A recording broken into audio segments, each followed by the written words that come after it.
Բաստուր մաչոներ ջան,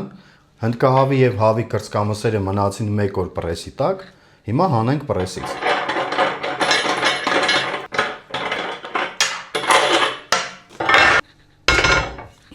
Առաջինը հնդկահավի մսերը մենք հանենք։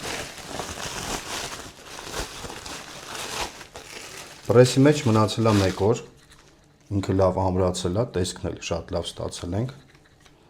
Դա երկրորդը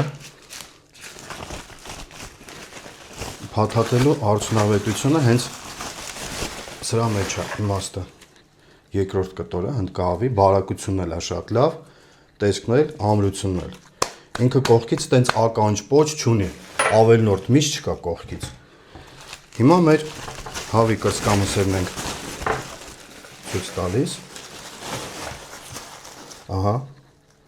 առաջի կտորը լավ փաթաթելու արդյունքն է։ Պետքա լավ պինդ փաթաթենք,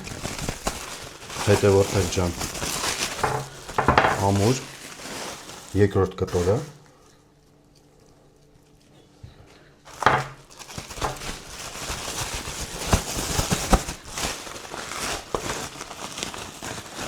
Երրորդը։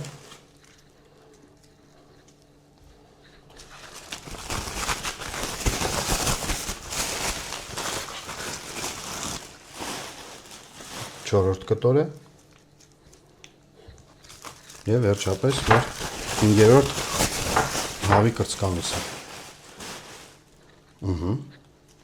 Փաթաթելու ամենակարևոր իմաստը, որ ամուր փաթաթենք, որ ստանանք շատ լավ տեսք։ Հիմա կթելենք։